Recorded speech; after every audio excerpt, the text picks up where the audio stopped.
Selamat siang.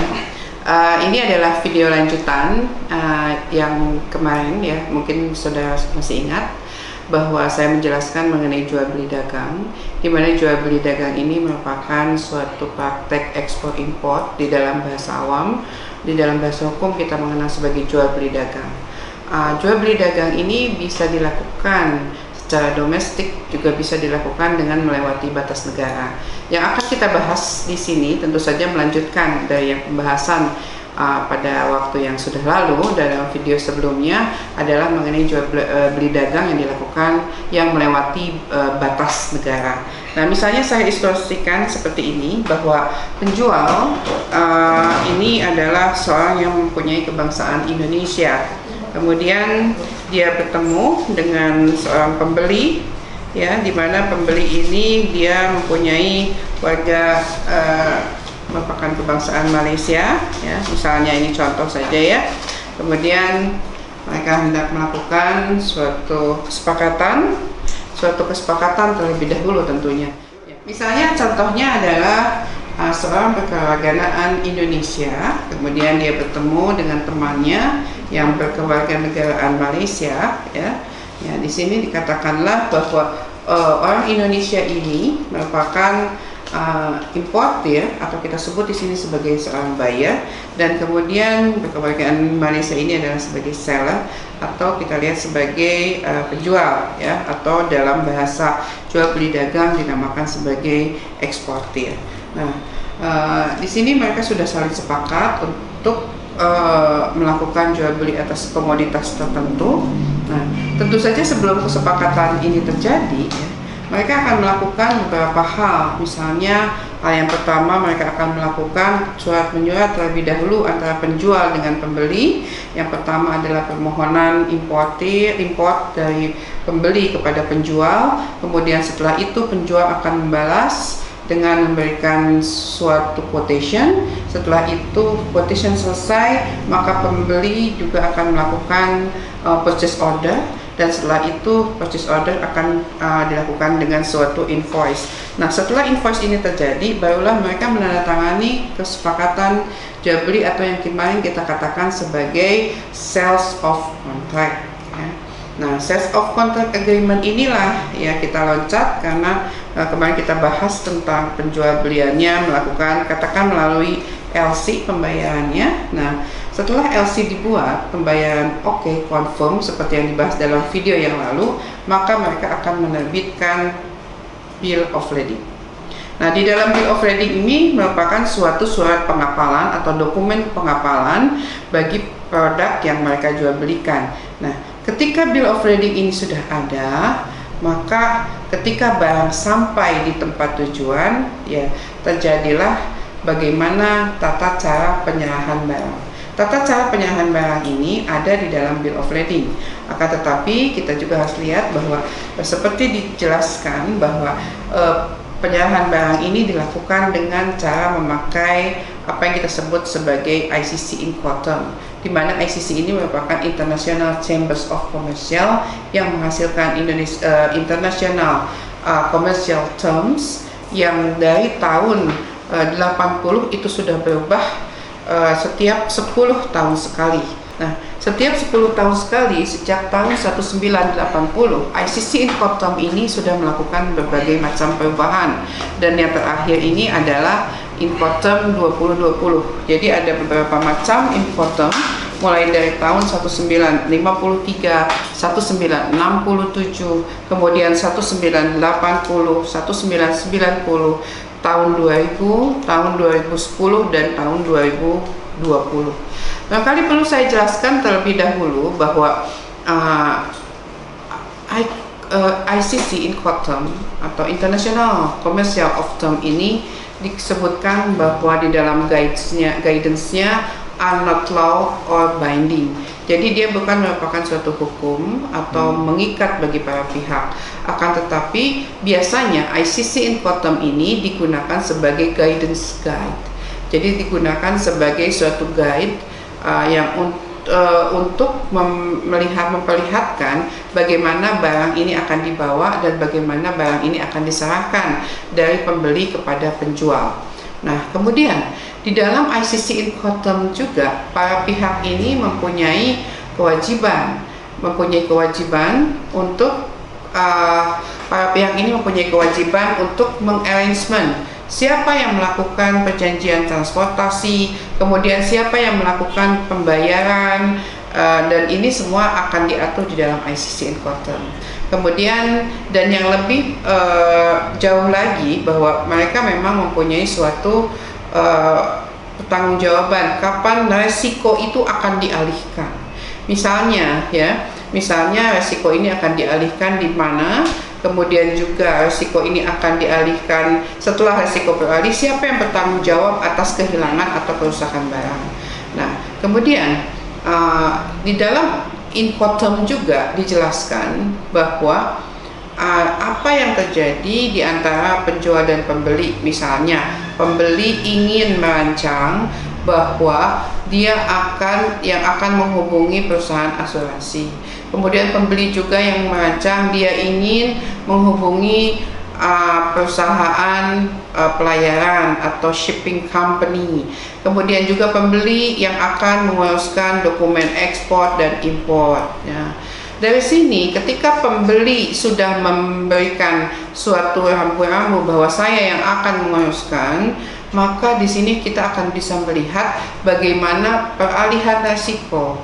Ya, jadi kapan dan di mana barang itu akan diserahkan di dalam bahasa biasa, di dalam bahasa awam, di dalam bahasa hukumnya sebetulnya ini berarti bahwa kapan resiko ini akan dialihkan dari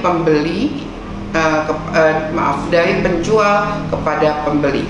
Nah, kemudian jadi di sini barangkali bisa diprediksikan ya. Resiko mana yang paling panjang untuk menjadi seorang pembeli dan resiko mana yang paling pendek untuk menjadi seorang penjual.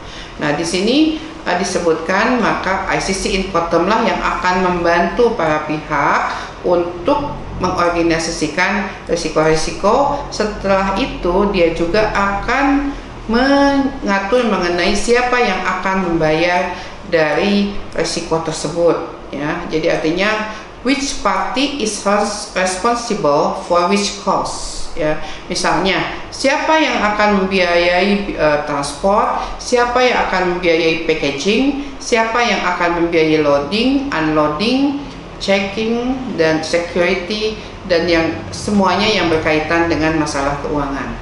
Nah, kemudian di dalam Incoterm ya, dia juga akan menentukan siapa pemilik barang dan kemudian kapan terjadinya peralihan tanggung jawab. Nah, di dalam pengalihan tanggung jawab ini berarti bahwa kita harus menentukan mengenai term apa yang akan dibuat atau term apa yang akan dipilih oleh para pihak.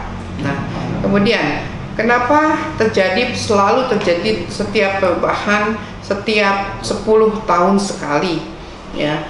Nah, di sini kalau kita lihat ya, perubahan-perubahan yang memang cukup signifikan itu terjadi dari tahun 1980, 1990 dan tahun 2000. Tahun 2000 ini memang biasanya mereka kalau dulu tahun 90 itu perubahan terjadi signifikan karena mengikuti adanya suatu kebiasaan di dalam pengangkutan laut mengenai masalah moda transportasi apa yang nanti akan dipakai oleh para pihak.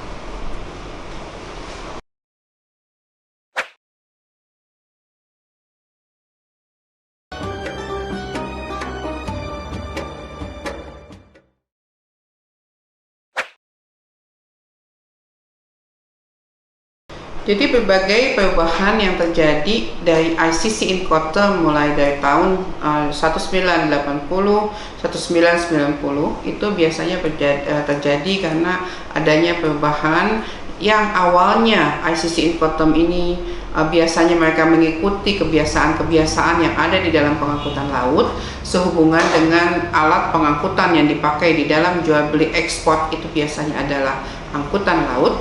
Nah, Pada tahun 1990, 1990 dan 1980 ini sudah mulai terjadi perubahan di mana dunia ekspor impor ini sudah mengenal apa yang dinamakan sebagai alat pengangkutan dengan multimodal transportation. Jadi tidak hanya alat pengangkutan laut saja, akan tetapi mereka juga mengenal adanya pengangkutan di darat, yaitu berupa kereta api, kemudian juga kapal udara. Dan tahun 2000 itu sudah mulai diadakan suatu perubahan yang cukup signifikan dibandingkan sebelumnya, berhubung dengan adanya EDE atau Electronic Data Interchange yang dilakukan di dalam pengangkutan laut. Di dalam EDE tersebut, maka di sini dikatakanlah pada tahun 2000 dan 2010 ini sudah merupakan sudah mulai mengerucut perubahannya, hampir sama dengan apa yang terjadi di dalam tahun 2020, di mana yang ICC Incoterm sebelumnya sudah saya jelaskan di dalam video sebelumnya. Nah, kenapa kemudian diperlukan ada ICC Incoterm dari tahun 2020?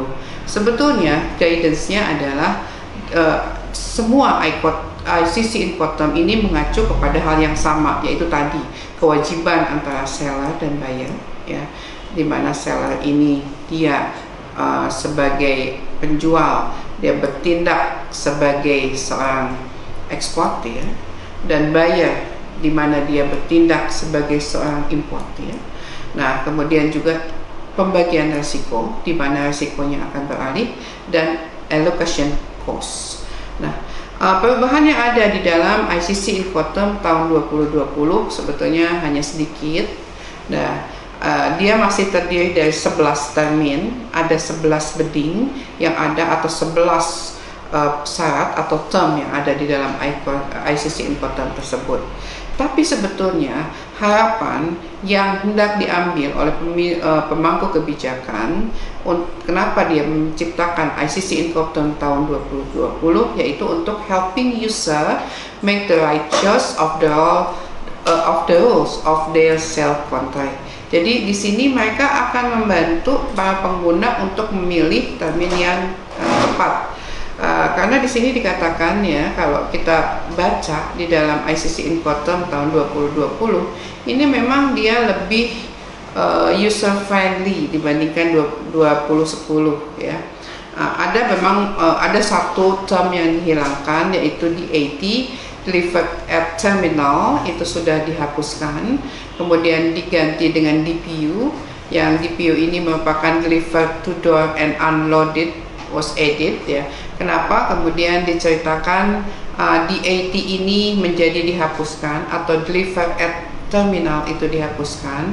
Karena pada waktu dikatakan Delivered at Terminal, seolah-olah terlalu luas. Jadi di sini menjadikan kebingungan di mana sebetulnya loading barang ini dilakukan oleh siapa, dan kemudian di mana peralihan tanggung jawabnya. Nah, kemudian di dalam ICC Incoterm di sini dipilihkan. Jadi sebetulnya kalau dilihat di dalam termnya, DAT ini dia hanya digeser menjadi DPU. Jadi sebetulnya DPU itu sama dengan DAT. Kenapa? Tapi tidak dibatasi di terminal. Kalau tadi kan DAT ini berarti penyerahan barang dilakukan at terminal, tapi belum, tapi di sini unloaded. Nah, tapi di dalam DPU di sini deliver,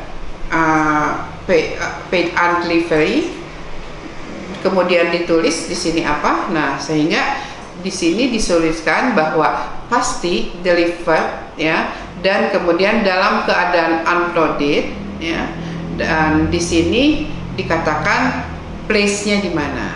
Jadi disebutkan akan dibongkar di mana oleh siapa? Tentunya di sini oleh penjual. Nah, kemudian juga perubahan-perubahan yang lain di dalam ICC Incoterm 2020 ini adalah dari segi asuransi, ya. Di mana di sini di dalam asuransi kita lihat yang paling signifikan itu ada di dalam CIP dan CIF. Di dalam CIP, Cost Insurance and Paid. Nah, di sini dimaksudkan bahwa mengurangi untuk biaya asuransi menjadi yang minimal. Nah, di sini di dalam ICC Incoterm 2020 mereka diharuskan untuk asuransi all risk ya. Nah, kemudian sehingga untuk CIV kewajiban asuransinya sama. Nah, kalau di dalam ICC Incoterm yang sebelumnya ya tidak disebutkan siapa yang menanggung harga, siapa yang menanggung pembayaran ya. Nah, di dalam ICC Incoterm 2020 ini lebih dispesifikasikan di dalam termnya masing-masing. Dan kemudian juga yang kita lihat ya bahwa di dalam ICC Incoterm, nah yang paling utama ini ada di dalam free carrier. Ya. Di dalam free carrier 2010 ini kan disebutkan bahwa penyerahan barang itu akan dilakukan di tempat di mana penyerahan barang disampaikan di alat transportasi yang pertama. Nah, karena dia dilakukan di alat transportasi yang pertama, maka tentu saja penyerahan barang itu dilakukan di daratan, tidak di lautan. Nah, sementara permasalahannya kalau pembayarannya melakukan LC ya atau letter of credit melalui perbankan, maka biasanya perbankan akan meminta bill of lading on board terlebih dahulu. Nah, ini jadikan suatu masalah. Bagaimana mungkin si penjual akan mendapatkan bill of lading on board sementara penyerahan barangnya juga dilakukan di daratan. Nah, jadi itu kemudian diantisipasi oleh ICC Incoterm 2020 di mana buyer di sini bisa meminta untuk dokumen pengapalan dilakukan atau didokumentasikan pada saat penyerahan barang pada moda transportasi yang pertama walaupun itu belum sampai di dalam kapal. Nah, kemudian termin F ini sifatnya party ya. Sifatnya party artinya free. Di sini mereka tidak mengatur mengenai masalah siapa yang akan mengatur transportasi atau siapa yang akan mengatur self offloading ya, atau di sini bahasanya siapa yang akan melakukan perjanjian dengan shipping company. Nah, kalau di dalam ICC Incoterm 2020 maka di sini ditentukan ya, kalau memang penjual di sini memang lebih mempunyai peranan yang lebih besar ya di dalam term F, maka dialah yang akan mengatur dari perjanjian transportasinya. Jadi kalau di dalam termin F ya, di dalam termin F ini kan itu berarti bahwa terdapat kebebasan untuk memilih moda pengangkutan sehingga di sini pembeli tidak dibebankan dengan transaksi atau kontrak transportasi ya.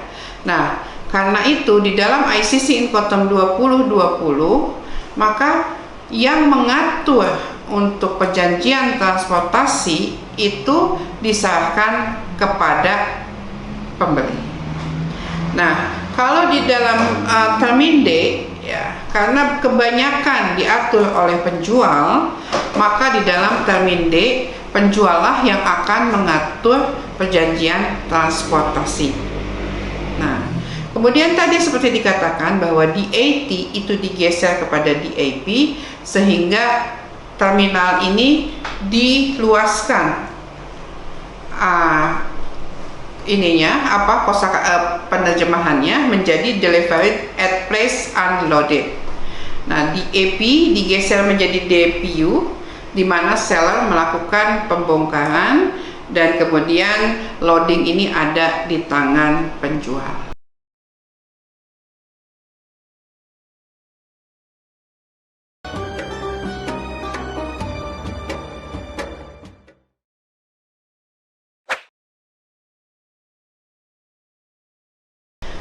Ini adalah ICC Incoterm yang pertama ya, yaitu dari sisi E atau term E, yaitu kita sebutkan sebagai ex-works ya.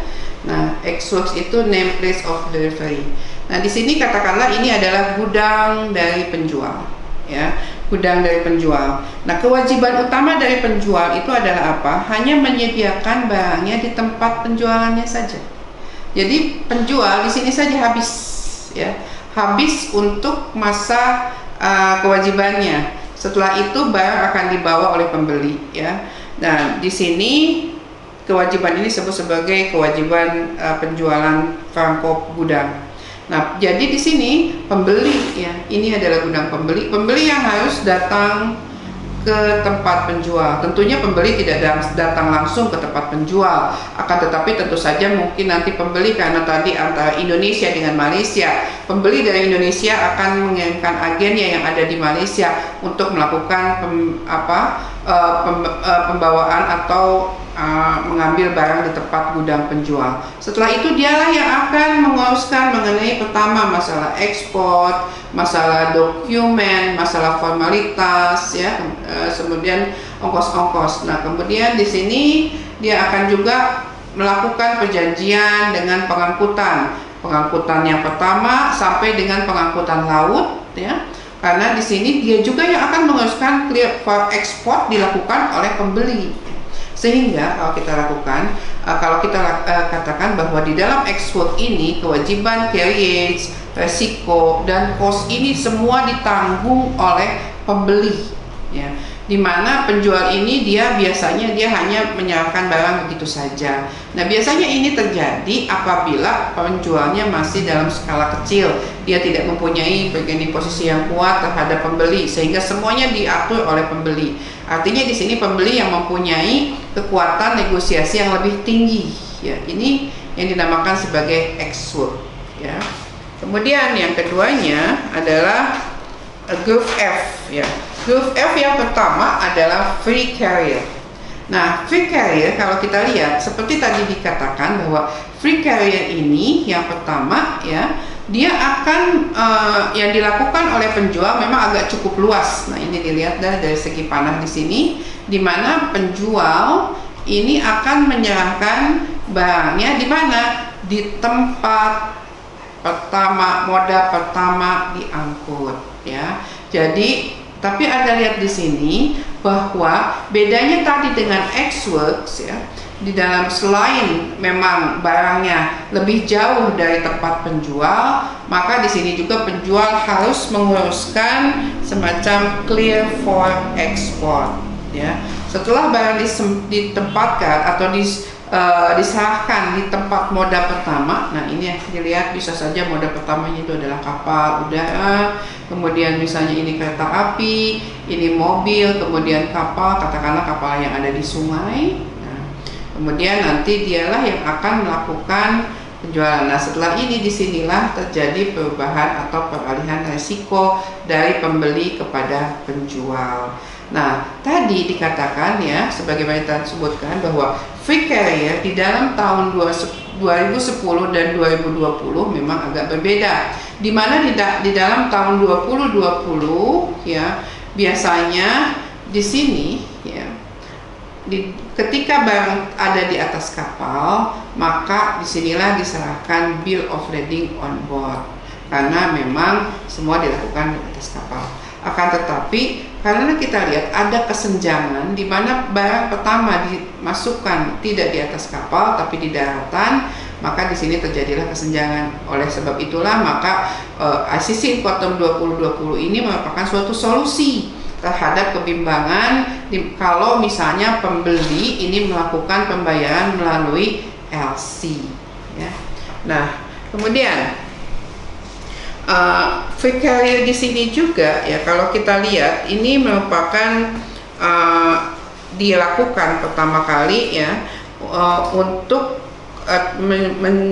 mengantisipasi adanya pengangkutan yang melakukan multimoda, tidak hanya melalui kapal laut saja, akan tetapi dia bisa dilakukan melalui berbagai moda yang lainnya.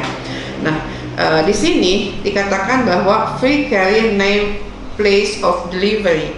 Nah, karena di sini dikatakan bahwa free carrier di sini juga disebut sebagai free carriage name point, atau di tempat, di titik di mana terjadi kewajiban atau tanggung jawab eksportir menjadi berakhir. Jadi disinilah kewajiban eksportir ini akan berakhir. Nah, setelah itu kita akan lihat lebih jauh lagi kewajibannya, yaitu untuk free alongside ship. Kalau kita lihat free alongside ship ini, dia memang yang dilakukan oleh penjual ini agak lebih luas lagi, ya, agak lebih luas lagi karena pertama tentu saja dia harus mengurusi clear for export, ya, seperti itu. Kemudian juga dia harus menyampaikan barangnya di samping dermaga, ya, freight alongside ship. Nah, kemudian setelah itu barang akan dimasukkan di dalam kapal. Jadi kalau kita lihat, maka kewajiban penjual ini pertama dia mengeluarkan barang mulai dari gudang, kemudian juga dia mengurus ekspor, ya, clear for export. Kemudian juga dia yang akan melakukan perjanjian dengan pemilik moda transportasi di luar kapal. Kemudian juga dia akan melakukan loading sampai di dermaga saja, ya. Nah, setelah ini barang akan diangkut dari dermaga ke atas kapal, tentunya oleh pembeli. Jadi disinilah kemudian terjadi peralihan resiko, ya. Peralihan resiko ini sebetulnya sudah terjadi pada saat pengangkutan di moda yang pertama, ya. Walaupun di sini barang diserahkan di atas di samping dermaga. Nah, setelah ini maka kewajiban menjadi kewajiban pembeli, ya. Dia yang akan melautkan dari Malaysia kepada Indonesia, sampai di Indonesia kemudian kapal ini akan dikosongkan, barang tersebut akan di loading, ya, kemudian dia akan diantarkan ke tempat tujuan pembeli. Nah, setelah itu yang paling utama ini adalah kewajiban yang kita kenal di dalam free on board, ya. Di dalam free on board di sini, ya, kewajiban utama eksportir itu adalah menyerahkan barangnya sampai di atas kapal. Nah, ini di sini, sampai di atas kapal. Artinya apa? Di atas kapal di sini, ya, di atas kapal di sini, maka penjual harus melakukan atau membuat suatu dokumen yang kita kenal sebagai clean on board, ya. Artinya sampai di atas kapal maka semua dokumen-dokumen harus sudah terkumpulkan dan memang dia clear for export, juga untuk izin untuk ekspornya juga sudah dibayarkan di sini, sehingga dia dapat dilakukan pengapalan setelah itu. Nah, perlu Anda ketahui bahwa FOB ini biasanya dia akan menjadikan dasar dari penghitungan untuk term yang selanjutnya. Jadi kalau di dalam perjanjian atau di dalam sale of contract, biasanya memang biaya itu dihitung hanya sampai FOB plus carriage, ya, plus term sheet yang nanti akan saya jelaskan. Nah, kemudian juga yang harus Anda lihat bahwa kewajiban utama dari importer ini adalah mengurus alat pengangkutan atau carrier, ya, untuk membayar dan menanggung segala asuransinya. Dan kemudian juga resiko atau kehilangan apabila ada ini akan disampaikan sampai melewati pagar di sini, ya, pagar di sini. Dan kemudian meskipun biaya pemuatan ini menjadi tanggung jawab dari eksportir, ya, tetap saja mereka dibagi antara eksportir dan importir berdasarkan suatu perjanjian.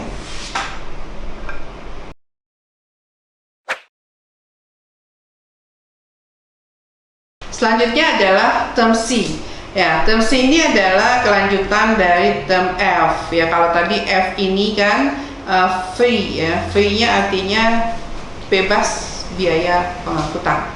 Nah, maka F ini kita katakan sebagai cost and freight. Jadi di sini ditambah dengan biaya pengangkutan. Karena termnya seperti itu, maka kita lihat, ya, bahwa risiko tetap saja akan terjadi peralihan risiko di atas kapal, ya. Jadi sama dengan term F. Kalau kecuali free carrier, kalau tadi free carrier kan risiko berpindah di alat moda yang pertama, kalau FOB ini akan berpindah di atas kapal. Demikian pula kalau kita lihat term F, ya, di dalam term C, walaupun dia memakai term sheet, tapi hanya untuk penambahan siapa yang bertanggung jawab untuk alat pengangkutan. Nah, dengan demikian peralihan resiko masih terjadi di atas kapal. Resiko akan beralih ke tangan pembeli di atas kapal ini.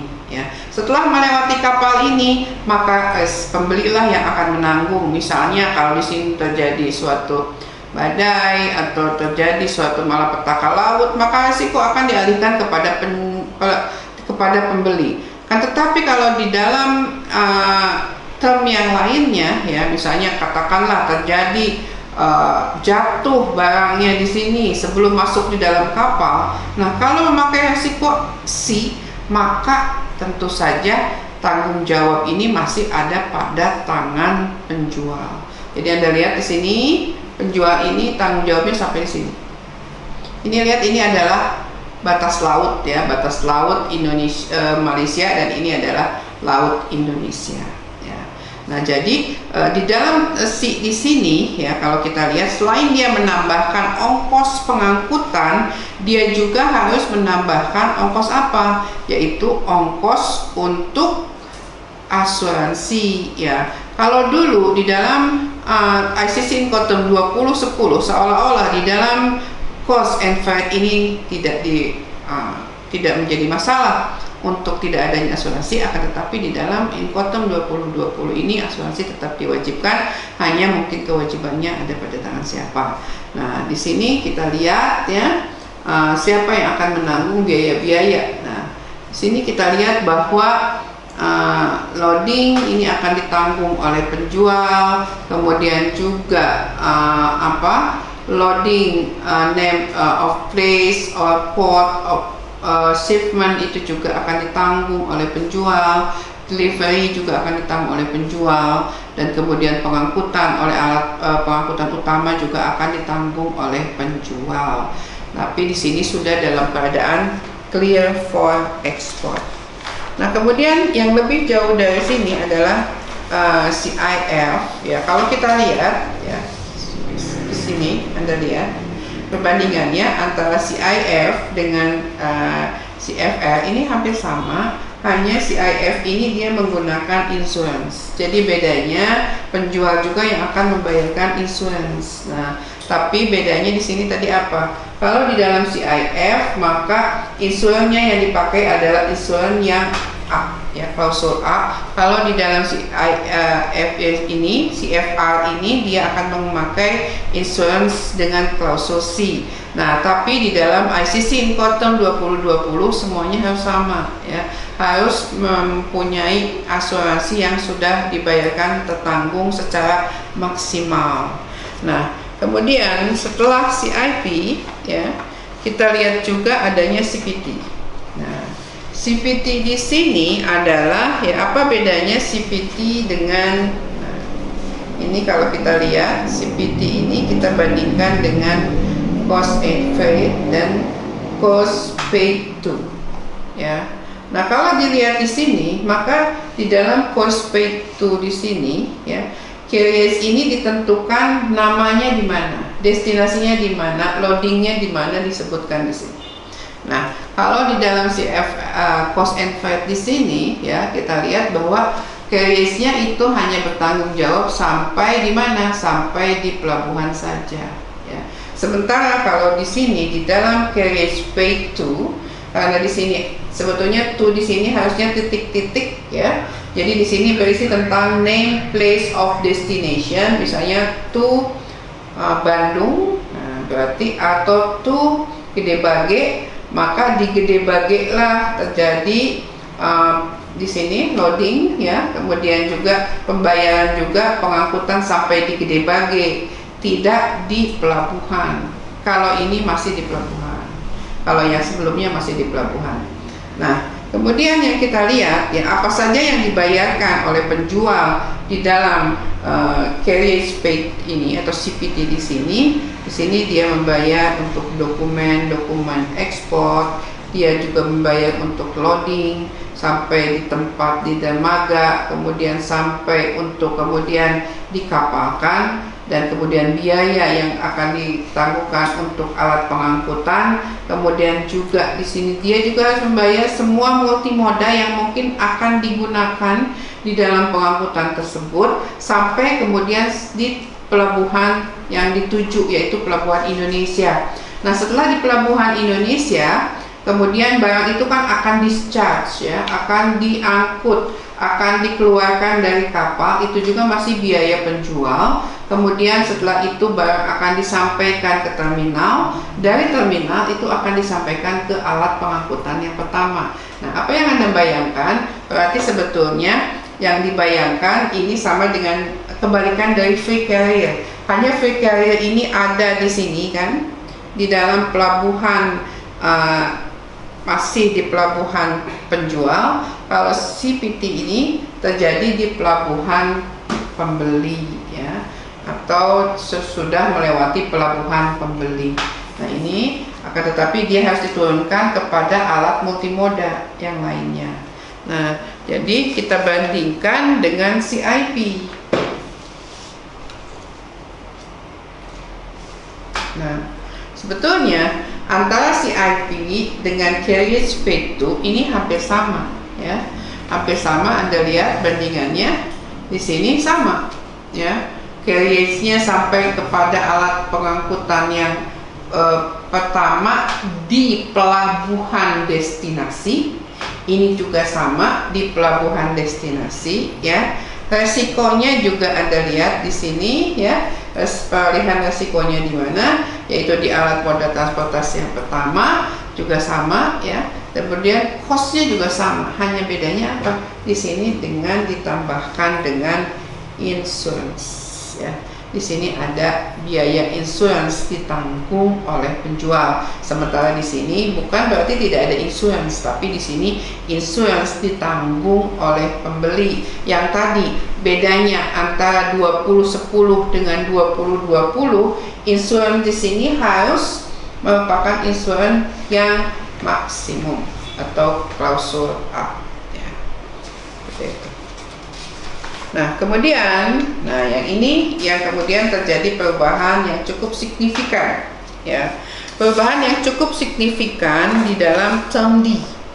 Term D ini artinya dia delivered, ya, dia sudah terkirimkan. Nah, jadi di sini kalau kita lihat resikonya ada di mana? Resikonya itu beralih di pelabuhan tujuan. Ya, misalnya di sini di AP, ya. Dulu namanya di DAT di dalam ICC Incoterm 2010. Akan tetapi di DAT ini digeser dengan DAP, ya, artinya deliver, di sini, ya, dikatakan delivered at place. Nah, at place-nya di mana? Sebetulnya dia tadi yang saya jelaskan bahwa kata-kata terminal ini cukup absurd, cukup luas. Nah, sehingga dipersempit oleh 2020 menjadi place. Tapi sama unloaded. Nah, jadi sama-sama unloaded. Jadi sebetulnya dia merupakan DAT, hanya diperluas lagi dengan menambah place-nya saja.